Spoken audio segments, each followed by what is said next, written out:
This is the sixth and last video of looking at finding binomial distribution values with your calculator. So we're just finishing up looking at this example 2, parts E, F, and G. So this question says, what's the probability that Alex gets less than 4 questions correct? So I've written the sample space here for us again so that we can look at that. So if we get less than 4 questions correct, that means we get 0, 1, 2, or 3 correct. So I just want to point out, and you should write this when you do this, the problem asks, what's the probability that Alex gets less than 4 correct?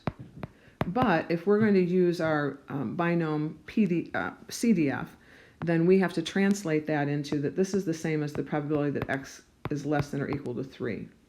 And I want you to notice that this is a true statement only because these are discrete values. If we also included values like 3.5, then saying that X is less than 4 is not the same as saying that it's less than or equal to 3. It's only because we're dealing with integers here that we can make that statement. And so on your calculator then, what you're going to be doing is binom CDF, because we want to add up all these probabilities, 0, 1, 2, and 3, 0, 1, 2, and 3. And so we have, again, 5 trials, probability of success 0.3, and we want a 3 here. And so you should get the value when you do this of 0.96922, which to 3 sig figs is 0.969. For F, this one says, what's the probability that Alex gets at least 2 questions correct? So at least 2 questions correct, we'll use a different color here, would mean 2, 3, 4, or 5. That would be at least 2.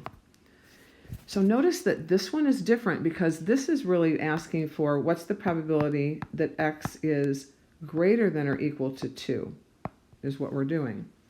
But your calculator only does less than or equal to. If we go back to right here, it specifically does less than or equal to. It does not do greater than or equal to. So we have to trick our calculator into figuring out how to do that. So remember that if we take all these probabilities, so if we take the probability that X is equal to 0, plus the probability that X is equal to 1, plus the probability that X is equal to 2, all the way up to the probability that X is equal to 5, that those are all going to add up to 1, because those are the only possible outcomes. One of those has to happen. So we add them all up, we get 1. And so that gives us a strategy for how we can find this one, this answer. So what we want is we want to take away the ones that we don't want. So if we want the probability that X is greater than or equal to 2, we want 1 minus these 2 probabilities. So we want 1 minus, and since we want these 2 together, added together, we can do the probability that X is less than or equal to 1. Right? And that'll include both of these. So now on your calculator with this one, and you can just type this into your calculator as 1 minus, and then you're going to put in here binom CDF, and then again 5.31. And if you do that with your calculator, you should get 0.47178, which is approximately 0.472. The last one says, what's the probability that Alex gets more than 3 questions correct?